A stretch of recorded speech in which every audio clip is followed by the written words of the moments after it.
सभी मित्रों को नमस्कार। अशोक सेक्सरिया जी पर केंद्रित इस एकाग्र की 7वीं कड़ी है और इसमें मित्रों हम लोग सुधा अरोड़ा जी को और निर्मला शर्मा जी को सुनेंगे। सुधा अरोड़ा जी मूलतः कोलकाता से आती हैं और अशोक जी से जुड़े इनके कई प्रसंग हैं, कई ऐसे महत्वपूर्ण जीवन के पल हैं जो आज हम सुधा जी के माध्यम से सुनेंगे और अशोक जी को याद करेंगे। आप में से कई लोग जानते हैं कि अशोक सेक्सरिया जी ने अपने पिता सीताराम सेक्सरिया जी की डायरियों का 2 खंडों में संपादन किया था। तो मित्रों, हम सुधा जी के सीताराम सेक्सरिया जी के संबंध में भी कुछ बातचीत करेंगे।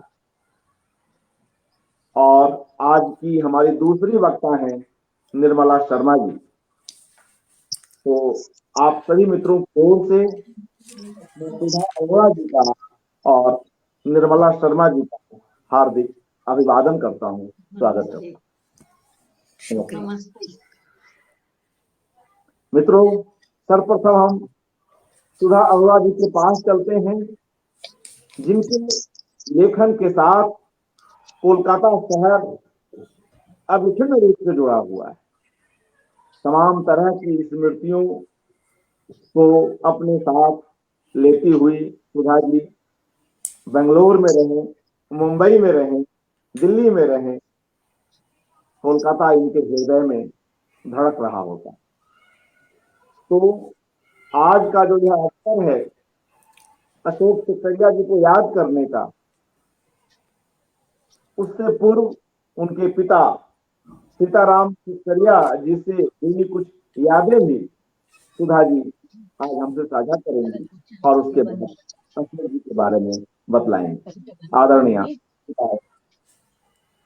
बहुत बहुत बहुत धन्यवाद अर्पण कुमार जी।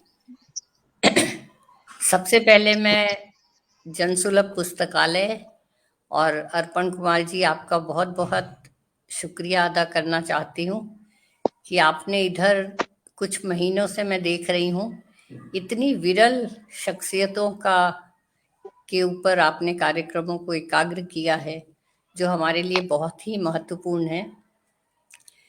आपने पहले शमा जैदी आपा पे किया कार्यक्रम, कई नायाब हस्तियों को बुलाया।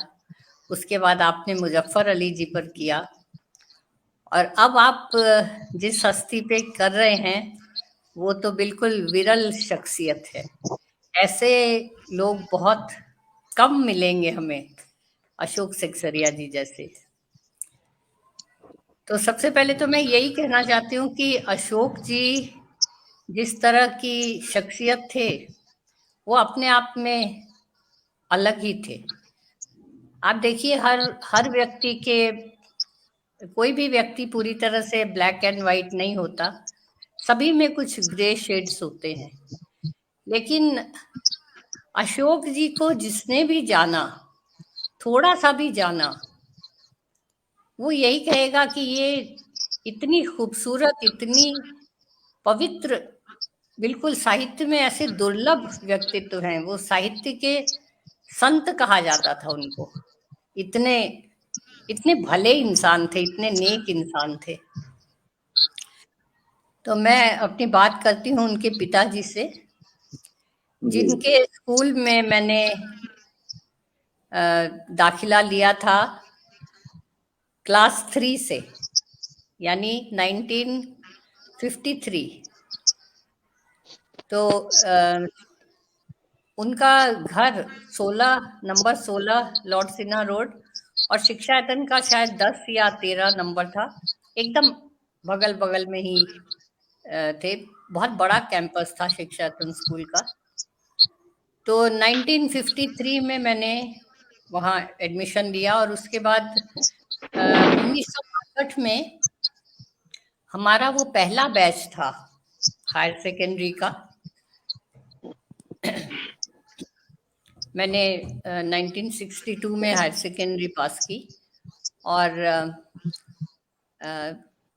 ये उनके लिए, उनके स्कूल के लिए भी बहुत गौरव की बात थी कि पहली बार हायर सेकेंडरी के बैच ने, उसमें 2-3 फर्स्ट क्लास आए थे। उस वक्त फर्स्ट क्लास आना बहुत ही अलग चीज मानी जाती थी। तो मेरे साथ जो 2 और लड़कियां जो छात्राएं थी मेरी कलीग, उनमें से एक पहले नंबर पर जो आई थी वो थी ईशर जज। ईशर जज जो आज मुंटेक सिंह आलूवालिया की पत्नी है, और वाह। दूसरे नंबर पे थी सरला केडिया जी। और ये दोनों विज्ञान की छात्राएं थी, और मैं जी ह्यूमैनिटीज ग्रुप की थी। तो ह्यूमैनिटीज में मुश्किल से आता था फर्स्ट क्लास, यानी 60% नंबर।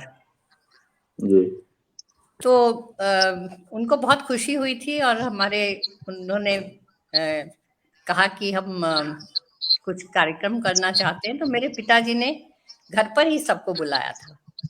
तो भंवरमल सिंह जी और सेक्सरिया जी सब आए थे। देखिए, इतनी बड़ी हस्ती थे वो, इतना बड़ा स्कूल चलाते थे, उनकी ही शुरुआत की हुई थी, और वो एक छात्रा के घर पर आए। उसके बाद मैंने शिक्षायतन कॉलेज से ही बीए किया था, और बीए ऑनर्स में भी मैंने टॉप किया था, फर्स्ट क्लास फर्स्ट थी। तो तब भी वो हमारे घर आए थे, तब विष्णुकांत शास्त्री जी भी आए थे, और मेरी शादी में भी वो आए थे।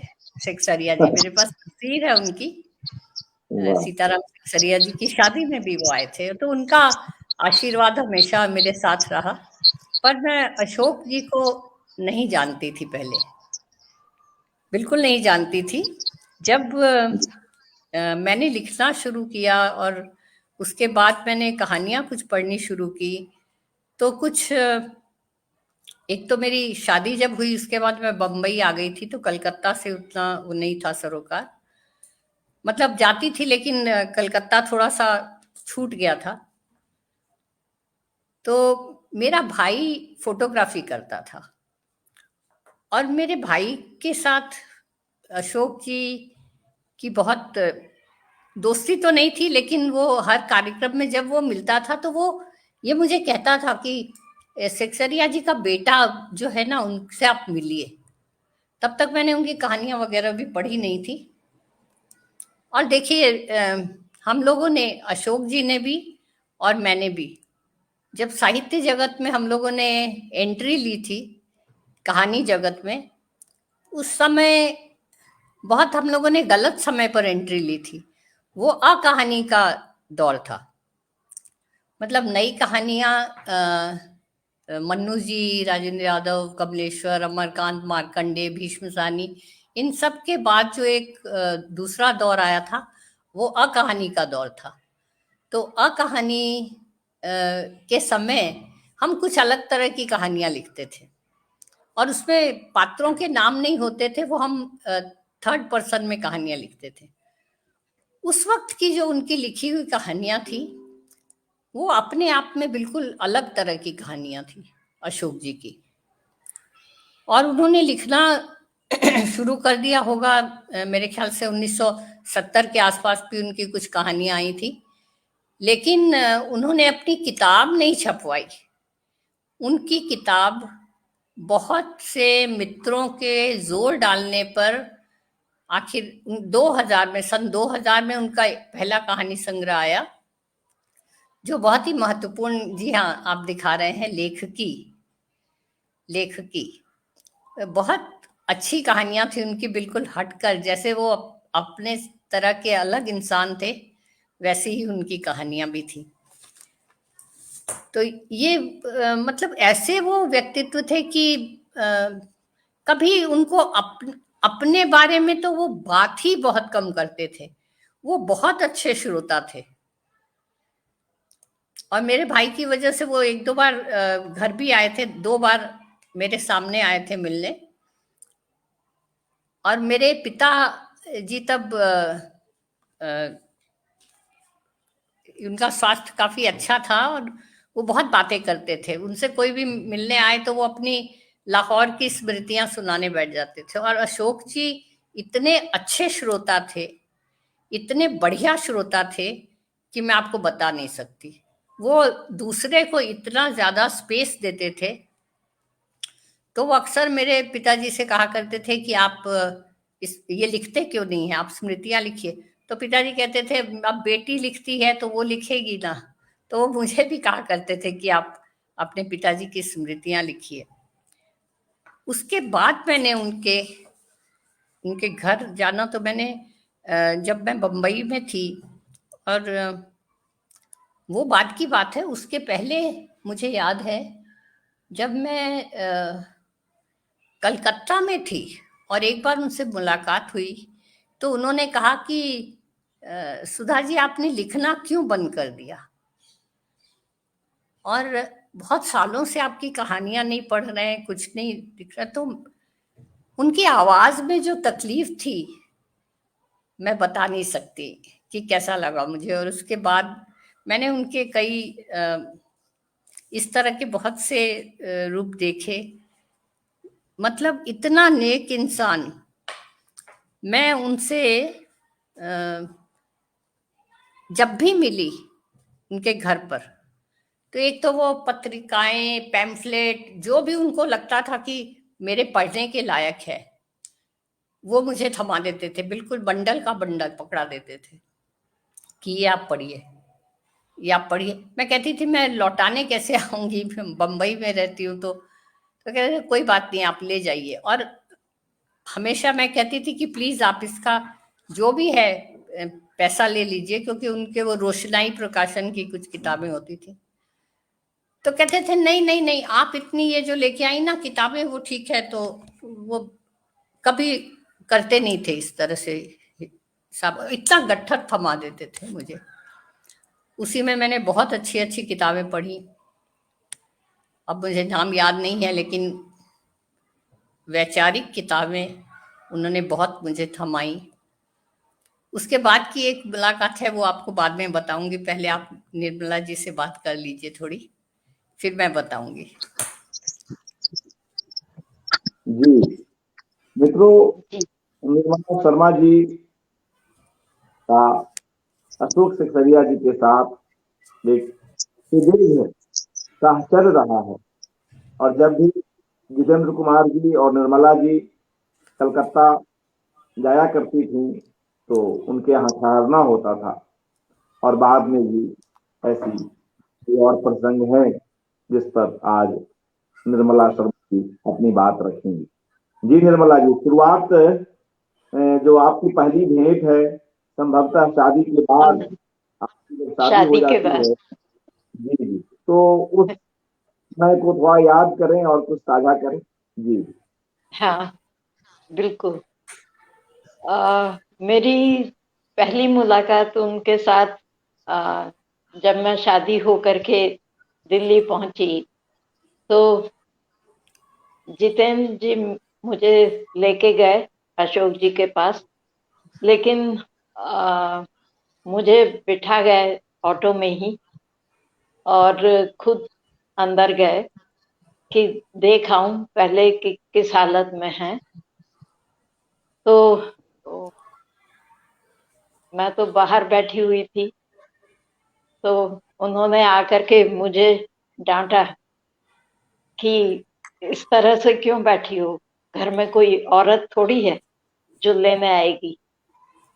तो मुझे थोड़ा अजीब भी लगा कि पहली बार मैं मिल रही हूँ और पहली बार में ही डांट सुनने को मिली। पर अच्छा भी लगा कि अशोक जी में, क्योंकि सिंप्लिसिटी बहुत अधिक थी, साधारण से साधारण लोगों से भी वो बहुत अच्छा व्यवहार करते थे। और मैंने उनके सर्वेंट क्वार्टर में रहते थे मधुलिमय जी के, और वहीं हमारी मुलाकात हुई। सबसे पहली। जी जी। तो किस उसके तरह की बाद बात? मेरा, जी बताएं। हाँ जी, जी हाँ बताएं प्लीज। मेरा बेटा हुआ तो हमने उन्हीं से ही कहा कि आप ही नाम रखेंगे, इसका नाम आप ही देंगे। तो उन्होंने नाम दिया देवाशीष शर्मा। शर्मा तो क्योंकि अ, हम लोग थे तो इसलिए शर्मा रहा, पर देवाशीष नाम उन्होंने दिया जी और देवता का आशीष बन के रह गया। जी। मित्रों, एक दुखद प्रसंग है तो इसकी ओर इशारा कर रही हैं निर्मला जी, लेकिन जिस शिद्दत के साथ और जिस वीरता के साथ देवाशीष जी ने देश की सेवा की और सेना में डॉक्टर रहे, वह अपने आप में एक महत्वपूर्ण बात है और किसी भी माँ को इस पर गर्व हो सकता है। तो और जिस तरह से उस पूरी स्थिति को संभालती हुई निर्मला जी अपना काम कर रही हैं और हर वर्ष उन्हें याद करती हैं, उस अवसर पर भी कई ऐसे उपक्रम करती हैं जो एक बड़ा भावपूर्ण और आवश्यक उपक्रम है, उसे हम समझ सकते हैं। जी निर्मला जी कुछ। जी हाँ, मैं सिरेमिक करती हूँ और जितेंद्र की कविताएं उसमें लिखती हूँ। और अभी तो मैं सभी लोगों की कविताएं भी लिख रही हूँ। और रमेश चंद्र शाह हैं तो उनकी भी कविताएं मैंने लिखी हैं। राजेश जोशी की कविताएं लिखी हैं और महेंद्र गगन की कविताएं लिखी हैं। तो इन सब की कविताएं मैं, शिरीष ढोबले की लिखी हैं, अशोक जी की लिखी हैं, उदयन वाजपेयी की भी लिखी हैं और उनके बच्चों की भी कविताएं लिखी उदयन वाजपेयी के। तो मैं कविता ज्यादा लिखती हूँ उस पर, पॉट के ऊपर, जी और सिरेमिक करती हूँ। और कहीं ना कहीं मन में तो रहता ही है कि बेटा भी है, पति भी है और हम तीनों साथ में। जी जी बिल्कुल। और ये सब मैं कई स्मृतियां। बार फोटो भी बनाती हूँ तो हम तीनों के साथ में बन। जी बिल्कुल। ये स्मृतियां इस तरह की हैं निर्मला जी कि इसे हम सहेज कर ही रखना चाहेंगे और निश्चय ही कोई सशरीर हमारे साथ हो या ना हो, मगर उसकी यादें और यादों की जो अपनी उपस्थिति होती है हमारे साथ, वह तो बनी ही रहती है। और आप जिस बहादुरी के बिल्कुल। साथ यह सब कर रही हैं, यह उल्लेखनीय है। अशोक सेक्सरिया जी से आपकी भेंट, पहली भेंट दिल्ली में हुई। मैं, हाँ, पहली बार तो दिल्ली में मिले और फिर हम जी लोग प्रयाग जी के घर बहुत जाते थे, प्रयाग शुक्ल जी के। तो जी आ, उन दिनों प्रयाग जी के यहाँ भी हम लोगों का बैठक रहती थी और अशोक जी भी साथ में रहते थे। और अशोक जी को बीड़ी पीने की आदत थी और मेरे पति को भी आदत थी। तो वो, उनकी, प्रयाग जी की पत्नी ज्योति जी, वो बार बार जो एस्ट्रे होती थी उसको साफ करके रख देती थी। तो फिर इन लोगों ने माचिस की डिब्बी में ही अपनी राख झाड़नी और वो शुरू कर दी।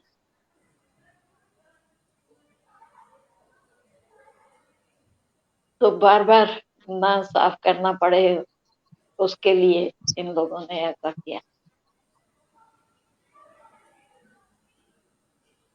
और हम विशाखापट्टनम में जब रहे तो बेटा इस लायक हो गया था कि उसको घुमाया जा सके, तो हम बेटे को घुमाने के लिए अशोक जी के पास आए और अशोक जी ने पूरा कलकत्ता दर्शन कराया।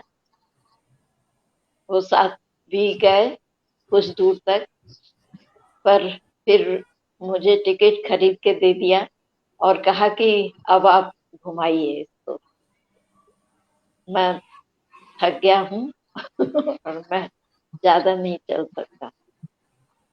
तो मैं ही घुमा के लाई, फिर उसको साइंस सेंटर और जो भी चीजें थी कलकत्ता की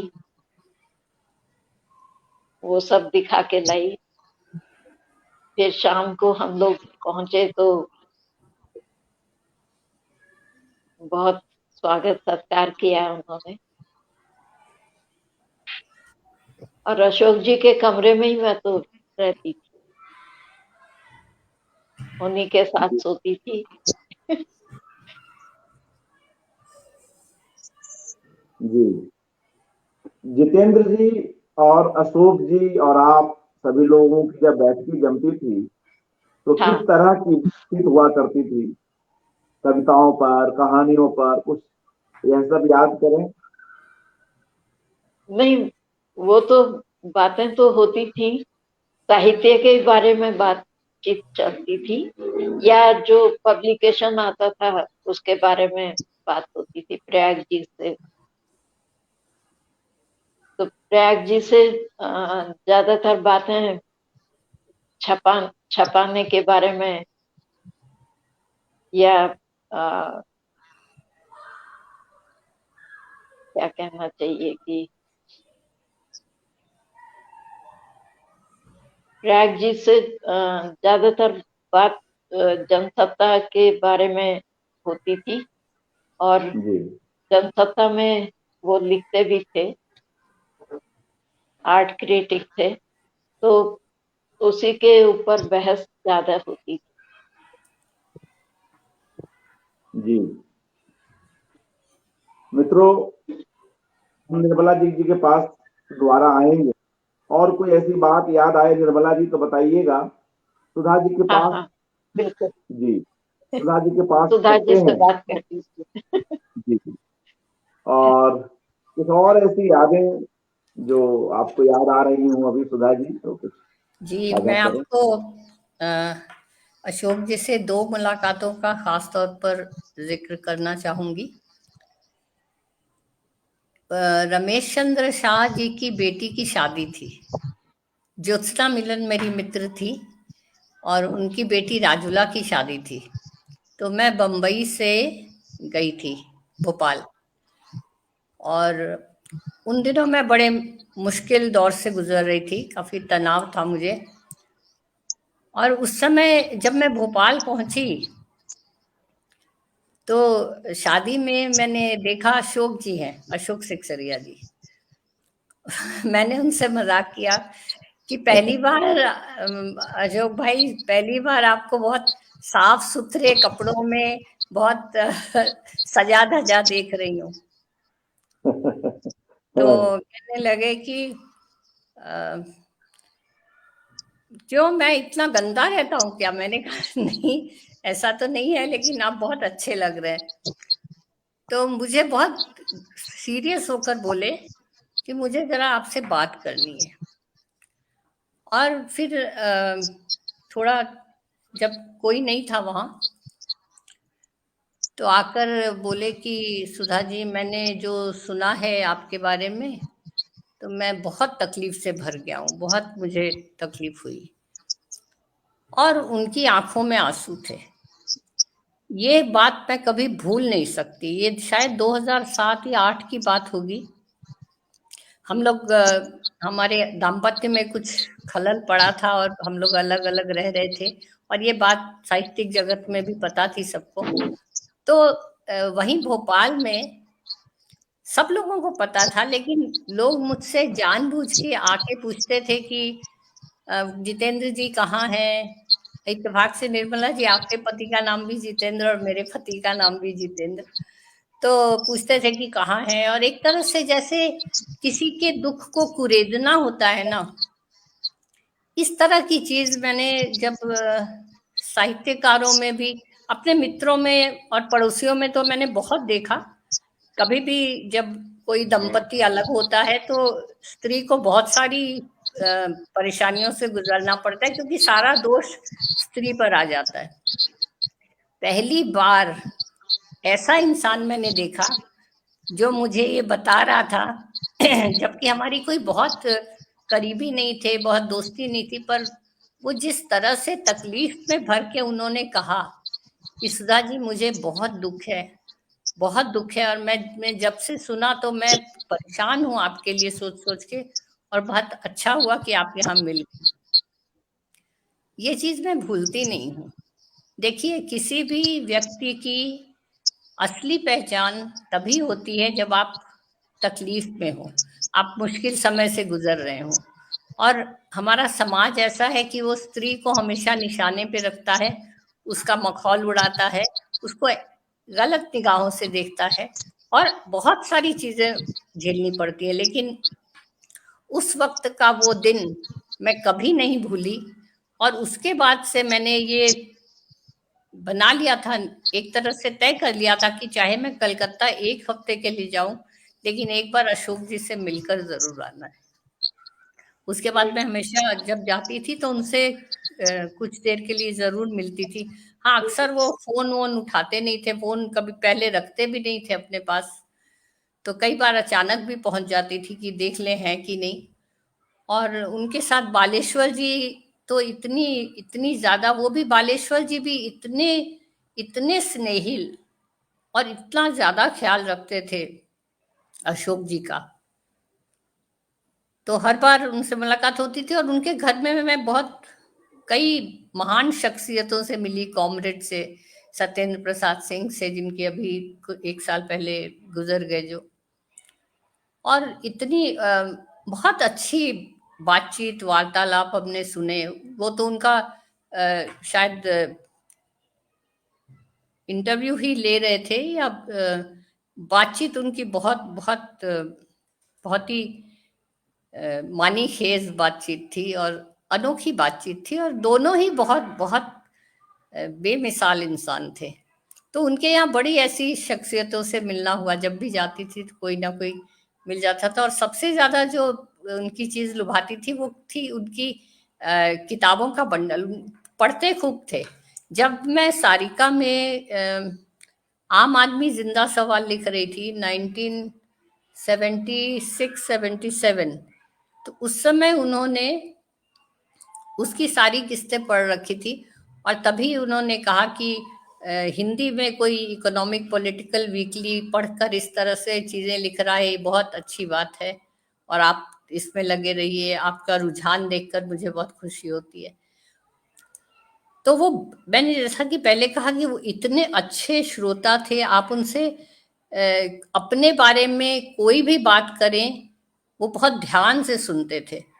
और लेकिन एक चीज उनको अखरती थी, जब भी हम उन्हें कहते थे कि आप थोड़ा सिगरेट कम पिया करिए, आपके, उनको खांसी बहुत रहती थी, खांसते रहते थे, लेकिन सिगरेट नहीं छोड़ते थे। तो जब भी कहते थे कि सिगरेट मत पिए, बोले नहीं ये तो ऐसे ही चलेगा, मैं कम कर देता हूँ, सोचता हूँ छोड़ दूंगा, लेकिन फिर छूटता नहीं है। तो बहुत अच्छे वो पाठक ही नहीं थे, बहुत अच्छे मार्गदर्शक भी थे। और उनको अच्छी रचनाएं वही लगती थी जो कुछ ना कुछ संदेश देती हूँ समाज को बदलने की बात करती हूँ। आम तौर की रचनाएं वो पसंद नहीं करते थे ज्यादा। और उनसे जो आखिरी मुलाकात थी, कलकत्ता में हमेशा नवंबर के महीने में फिल्म फेस्टिवल हुआ करता है, तो अक्सर हर साल मैं नवंबर के महीने में कलकत्ता जाती थी। और उस साल भी फिल्म फेस्टिवल का आखिरी दिन था वो, और फिल्म फेस्टिवल में वीर भारत तलवार जी मिल गए थे। तो उन्होंने कहा कि सुधा जी आप जानती हैं अशोक सेक्सरिया को, वो कहाँ रहते हैं? मैंने कहा हाँ मैं जानती हूँ। तो कहने लगे क्या उनसे मुलाकात हो सकती है? तो वही उनका फोन जो भी हमारे पास था, वो तो कभी उठाते नहीं थे फोन, तो फोन पे बात नहीं हुई। तो हम लोग अचानक उनके यहाँ पहुंच गए, मैं और वीर भारत तलवार जी। और उस दिन हमने देखा वो बहुत तकलीफ में थे, बहुत ज्यादा तकलीफ में थे वो। उसी दिन उनका गिर गए थे, फ्रैक्चर हो गया था, फ्रैक्चर हुआ था। या बालेश्वर जी ने बताया कि एक्सरे की मशीन घर पर नहीं आ सकती, तो इसलिए हम इंतजार कर रहे हैं कि कैसे क्या किया जाए। और अशोक जी बहुत ज्यादा तकलीफ में थे, लेकिन उस तकलीफ के बावजूद वो हमारी खैरियत पूछना नहीं भूले। क्या पढ़ रही हो, मतलब तकलीफ कराह रहे हैं और वो पूछ रहे हैं कि क्या अच्छा पढ़ा इधर। और वीर भारत जी से भी बात की, और उसके बाद हम लोग मिलकर आए हैं। अगले दिन मुझे भी जाना था, वीर भारत जी भी दिल्ली चले गए, और एक सप्ताह के अंदर उनके निधन की सूचना आई। तो ये मेरी उनसे आखिरी मुलाकात थी। जी तो बिल्कुल। ऐसे ऐसे इंसान, वो बहुत बहुत नेक इंसान थे वो। तो आप उनकी किताब भी पढ़ेंगे तो देखिए, वो इतना अकहानी का दौर था जब कहानियां बहुत अच्छी नहीं लिखी जा रही थी, लेकिन उन्होंने कितनी अच्छी कहानियां लिखी हैं, अपनी तरह की अलग कहानियां हैं। और वो कहानी के बहुत अच्छे पात्र खुद भी थे। तो उन पर एक कहानी ज्योत्सना मिलन ने लिखी थी। मुझे मैं दावे के साथ नहीं कह सकती कि वो उन पर ही थी, पर उस कहानी में ज्योत्सना मिलन भी बहुत बहुत बढ़िया लिखती थी, कविताएं बहुत अच्छी लिखती थी, कहानियां भी उनकी अलग किस्म की होती थी। तो ज्योत्सना जी ने एक कहानी लिखी थी, तो मैंने उनको कहा कि ज्योत्सना जी बताइए, ये तो कहानी लग रहा है कि आपने अशोक जी पे लिखी है। तो जी मुस्कुराकर उन्होंने बात टाल दी थी, लेकिन वो निश्चित रूप से अशोक जी उस कहानी के पात्र थे। तो वो वाकई एक जीती जागती मिसाल थे, एक अलग किस्म की शख्सियत थी। उनको लोग फक्कड़ कहते थे, अक्खड़ भी कहते थे, हरफन मौला है, बम्बैया भाषा में बोलेंगे तो बिल्कुल बिंदास बिंदास थे, बहुत बेबाक थे, बहुत दो टूक बात करते थे, लेकिन बहुत मीठा बोलते थे, बेहद बेहद विनम्र इंसान थे वो। बस जी इतना ही कह के मैं आपसे विदा लेना चाहती हूँ, क्योंकि मुझे एक दूसरे कार्यक्रम में जुड़ना है। मुझे बहुत अच्छा लग रहा है कि आप अशोक जी के बारे में बातें कर रहे हैं, और मैं चाहती हूँ कि जो लोग भी उनको जानते हैं वो जरूर इस मंच पर आएं और अशोक जी पर बातें अपनी शेयर करें, क्योंकि ऐसे इंसान बहुत मुश्किल से मिलते हैं जिनके बारे में हम कहें कि कोई ग्रे शेड नहीं था उनमें। वो सचमुच बहुत ही अच्छे इंसान थे, और साहित्य में तो और भी मुश्किल से ऐसे इंसान दिखाई देते हैं। बहुत बहुत धन्यवाद अर्पण जी। जी जी और निर्मला जी, धन्यवाद। आपसे मैं मिलूंगी जरूर, इस बार कलकत्ता आई तो आपसे जरूर मिलूंगी। नमस्कार जी निर्मला जी, और अर्पण जी नमस्कार। जी नमस्कार सुधा जी, और आप समय निकाल कर आई। मित्रों, सुधा जी का अभी एक और कार्यक्रम है, उसमें इन्हें शरीक होना है, तो फिर भी हमारे अनुरोध को स्वीकार किया और यहाँ आई, और सीताराम सेक्सरिया जी और अशोक सेक्सरिया जी पर अपनी बात रखी। और दोनों ही शख्सियतों का किस तरह का जवाब रहा पिता पुत्र का, इसे भी हम सीताराम सेक्सरिया जी की डायरी में पढ़ सकते हैं, और उस डायरी की भूमिका भी अशोक जी ने लिखी है, उसका संपादन भी किया है। वहां पर निरपेक्ष विश्लेषण की जरूरत पड़ी, वहां पर अशोक जी ने वह भी किया। तो इन दोनों ही सुधा जी एक जी को हम आज सुधा जी के वक्तव्य से जान पाए, इस अलग पक्षों पर चर्चा हो सकी। बहुत बहुत आभार सुधा जी। जी निर्मला जी कुछ कह रही हैं? हाँ, मैं एक जी घटना सुनाना चाहती थी कि जी मैं जब पहली बार गई तो सीताराम जी भी वहां पर आए थे। तो जी उन्होंने कहा कि अशोक, इनको वहां लेके जाओ कवि सम्मेलन में। वो मुझे लेके गए, मेरे साथ मेरा बेटा भी था, तो हम दोनों को लेके गए और वहां पर फिर जाकर के बोले कि क्या सुनोगी, कुछ सुनना है क्या? तो वहां बिठाया नहीं और वापस लेके के आ गए और कहने लगे कि उनका मन नहीं लगा। जी तो मैं वही बताना चाह रही थी सुधा जी को। जी। और कोई ऐसी बात याद आ रही हो अशोक जी के एक बार संबंध में? मुझे उन्होंने मना कर दिया, तो हाँ, सुशीला जी बहुत झगड़ी। बालेश्वर क्या की मना? पत्नी है, हाँ, किस चीज के लिए बालेश्वर मना की कर दिया? पत्नी है।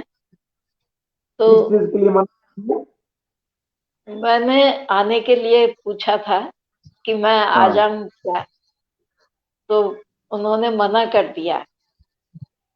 तो जी कहने लगी कि सुशीला जी बोली कि माँ को मना किया, ऐसा अपराध। जी। तो फिर हाँ जी बताएं। फिर माफी मांगी मुझसे और कहा कि नहीं, अब नहीं मना करूंगा, और अब आप हमेशा स्वतंत्र हैं, आप कभी भी आ सकती हैं, कभी भी जा सकती हैं, आपको कोई टोकेगा नहीं। जी। तो और मैं तो हाँ बेधड़क चली जाती थी। और जी बालेश्वर और सुशीला जी तो कमाल की चीज है, इतना स्नेह रखते हैं कि अभी तक भी उनका स्नेह बना हुआ है। मैं बालेश्वर के पास भी रह के आई हूँ, और बालेश्वर की पत्नी तो मेरे पैर दबाते दबाते ही सोती थी। वाह। जी। अंतिम भेंट आपकी कब हुई है अशोक जी से निर्मला जी? हैं? अशोक सिकसरिया जी से आपकी अंतिम भेंट कब हुई और कहाँ हुई? अंतिम भेंट तो एक बार बेटू की डेथ हुई थी, तो हमारे घर पे ही आए थे। जी तो घर पे आए थे और उसी समय एक आर्मी के भी सज्जन आ गए, तो मैं आर्मी के सज्जन से बात करती रह गई और अशोक जी की तरफ ज्यादा ध्यान नहीं दे पाई। अशोक जी ने भी कहा कि आप उसका ख्याल रखिए, वो आर्मी के हैं। तो मेरा तो कोई खास संबंध नहीं हुआ, मैंने बातचीत नहीं हो पाई। और जितेन जरूर बैठे हुए थे उनके साथ, उन्हीं से ही जी सारी बातचीत हुई। जी जी बिल्कुल। अच्छा लगा निर्मला जी, आप आई हाँ और अपने कुछ यादें साझा की।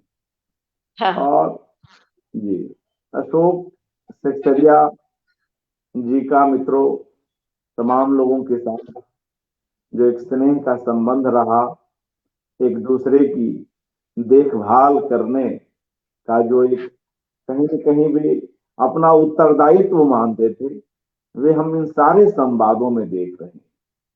बालेश्वर जी बात करें, मला जी करें, प्रयाग शुक्ल करें, सुधा अरोड़ा जी करें, तमाम लोगों की बातचीत में यह तत्व बहुत ही मुखर होकर बाहर आता है कि वे कैसे हर व्यक्ति के दुख दर्द को समझते थे, उससे बातचीत करते थे और यथासंभव उस दुख को दूर करने की कोशिश भी करते थे। और जब व्यक्ति किसी कष्ट में गुजर रहा हो, ऐसे में उसके पास आने की और उसे ढाढ़स बंधाने की भी कोशिश किया करते थे। अच्छा लगा निर्मला जी आप आई। कोई हाँ। और ऐसी बात याद आ रही हो तो कहें, और फिर हम लोग इस बातचीत को जी। हम नीलिमा जी और जवाहर जी को भी चाहेंगे कि वो आए इस सत्र में और आपसे बातचीत करें। जी जी नीलिमा सिरेमिक की आर्टिस्ट हैं और मेटल कास्टिंग भी करती हैं। तो एक बार उन्होंने मुझे ये कह के एक मूर्ति दी कि ये अशोक सिसोदिया। वाह जी। तो अनीता उनको भी, नीलिमा आप और जवाहर जी को भी अगर आप इनवाइट करें तो मेरे ख्याल में बहुत अच्छा हो। नहीं, बिल्कुल बिल्कुल करेंगे। हाँ। आपसे बात करता हूँ कार्यक्रम के बाद। और अनीता सक्सेना जी लिख रही हैं आपकी पोट्री के लिए, आपके मिट्टी के कार्य के लिए, कि आपका बहुत सुंदर पॉट्स बनाती हैं, कविता के साथ आपका कार्य अद्भुत है, आप प्रेरणा है हम सबकी। अनीता सक्सेना। मित्रों, तमाम लोग हमसे जुड़े हुए हैं। सोनम तोमर जी, सरोज कौशिक जी, रत्ना सिंह, तारा सिंह, निधि चोपड़ा, जयश्री पुरवार जी, सरोज चोपड़ा जी और तमाम दूसरे मित्रगण।